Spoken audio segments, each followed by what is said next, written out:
میرے رسول کریم علیہ السلام نے ایک مثال بیان فرمائی. ایک شمون نام کے بزرگ تھے، بنی اسرائیل سے تعلق تھا،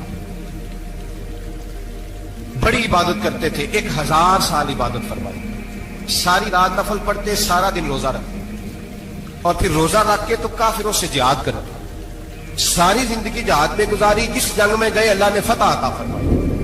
یہ ذرا سوچئے کہ جس کا تذکرہ میرے نبی پاک فرما رہے ہیں وہ کتنا بڑا آدمی ہوگا.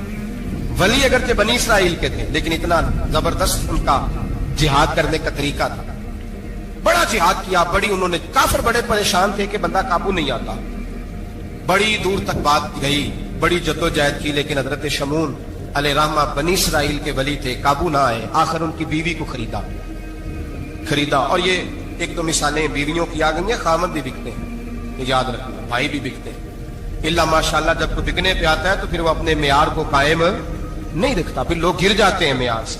بیوی کو خریدا، کہنے لگے تو نے اس کے ساتھ رہ کے کیا وقت گزارا ہے؟ کہنے لگی کوئی سکھ نہیں پایا، ایک وقت روٹی ایک وقت کی بھوک، درویشی کا درس دیتا ہے، کچھ بھی نہیں ملا. حضرت شمون علیہ رحمہ کی بیوی جب خریدی گئی، کہنے لگے جب یہ چونکہ یہ کم سوتے ہیں اور جتنی دیر سوتے ہیں گہری نیند سوتے ہیں، جب گہری نیند سو جائے تو رسیوں کے ساتھ جکڑ دینا. امام غزالی علیہ رحمہ نے اس کو لکھا ہے، رسیوں کے ساتھ جکڑ دیا بیوی نے.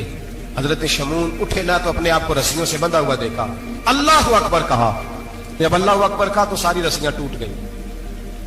بیوی سے کہنے لگے تو نے کیوں باندھا؟ اس نے پھر دھوکہ دیا. کہنے لگی ہر جنگ میں لوگ آ کے بتاتے تھے تیرا خاوند بڑا دلیر ہے، میں نے کہا میں بھی دیکھوں کتنا دلیر ہے. سارے ایک نیا رنگ، ایک نیا روپ، ایک نیا طریقہ، تو میں نے تو آزمایا ہے. اور یہ تو چھوٹی چھوٹی رسیاں تھی. آپ فرمانے لگے چلو ٹھیک ہے، اگر تو نے آزمایا تو پھر دیکھ بھی لیا. کچھ دنوں کے بعد اس نے زنجیروں سے باندھ دیا، لوہے کی زنجیروں سے.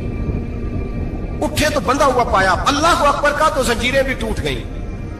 فرمانے لگے یہ تو نے کیا کیا؟ کہنے لگی دیکھنا چاہتی تھی، کچی رسیاں تو توڑ دیتے ہو، زنجیریں بھی ٹوٹتی ہیں کہ نہیں؟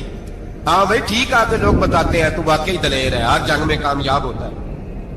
اب قریب بیٹھنے لگی، کھانا اپنے ہاتھوں سے کھلانے لگی، فریب کرنے لگی، دھوکہ دینے لگی. کہنے لگی بتاؤ تو صحیح طاقت کا راز کیا ہے؟ مومن نرم دل ہوتا ہے. ایک دفعہ کوئی مسکرا کے پاس آتا ہے تو سمجھتا ہے کہ شاید یہ میرا خیر خواہ ہے، اس لیے مومن دھوکے کھاتے ہیں، دھوکے دیتے نہیں. جب اس نے محبت کے لب و لہجے میں بات کی تو جناب شمون کہنے لگے اور تو میں کسی چیز سے قابو نہیں آ سکتا. بال ان کے لمبے لمبے تھے، بیٹھتے تھے تو نیچے بال آتے تھے، ہماری شریعت میں جائز نہیں. نبی پاک صلی اللہ علیہ وسلم نے زلفے کانوں تک کی اجازت دی ہے، کندھوں تک کی اجازت ہے. کندھوں سے نیچے بال آئے تو حرام لکھا ہے اعلیٰ حضرت، کندھوں سے نیچے جائز نہیں. ان کے بال بڑے لمبے تھے، بیٹھتے تھے تو نیچے دب جاتے تھے. حضرت شمون کہنے لگے مجھے دنیا کی تو کوئی طاقت نہیں باندھ سکتی، ہاں میرے بالوں سے مجھے باندھ دیا جائے تو پھر نہیں میں اٹھ سکتا.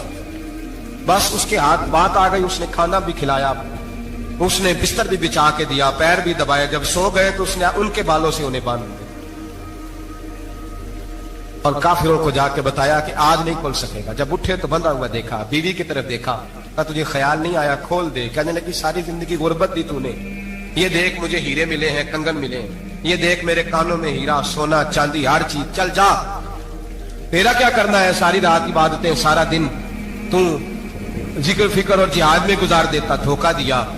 ان کافروں نے آ کے ستون کے ساتھ چارپائی اٹھائی اور ستون کے ساتھ کھڑی کی، پھر رسیوں اور زنجیروں سے باندھا. اللہ کے ولی کا سب سے پہلے ناک کاٹا، پھر تلوار کے ساتھ کان کاٹے، پھر آنکھیں نکالی. جب زبان کاٹنے لگے تو انہوں نے اللہ کو آواز دی، کہا میرے مولا میں کوئی لاوارث ہوں کہ کوئی مجھے دھوکہ دے اور اس انداز میں قتل کر دے؟ مولا میں دھوکے کھاتا رہا، میں کوئی لاوارث تو نہیں؟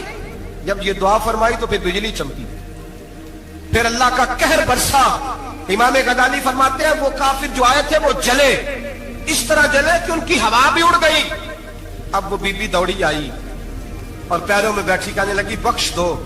آپ فرمانے لگے ساری زندگی میں تیرے دھوکے کھاتا رہا، اب اللہ کی لاٹھی چلنے لگی ہے، اس کی آواز نہیں ہوتی، اب تو خدا کے حوالے ہے. پیروں سے آگ چلی. کہنے لگے وہ دیکھنا سونے سے کیا تجھے بچائے، وہ جو تیرے ہاتھوں میں ہیرے کے کنگن ہیں انہیں کیا تیری حفاظت کرے. اب وہ جو تیرے کانوں کے اندر سونے چاندی کی بالیاں اور کانٹے ہیں اور جھومر ہیں اس کو کیا تجھے نجات دلائے. جلتی رہی، تڑپتی رہی، چیختی چلاتی رہی، اور اس طرح چیخی کہ وہ خاک بنی. ہوا میں اڑی، اللہ نے اپنے ولی کی آنکھیں بھی دوبارہ عطا فرما دی، کان بھی دوبارہ عطا فرما دی۔ اللہ تبارک و تعالیٰ نے پہلے سے زیادہ طاقت دی۔ وہ جب باہر نکلے تو اعلان کر رہے تھے، لوگوں دیکھو دھوکہ والے جل گئے، تباہ ہو گئے، نام و نشان مٹ گیا، اور مجھے دھوکہ دیا گیا تھا تو اللہ نے مجھے پہلے سے زیادہ طاقتیں عطا فرما دی، پہلے سے زیادہ قوتیں۔ دھوکہ نہ دیں، فریب نہ کریں۔ جو آپ کسی کو دے رہے ہیں، اور میرے محبوب علیہ الصلوۃ والسلام کی ایک حدیث تو یہ بتاتی ہے جو دنیا میں دھوکہ دے گا، دنیا میں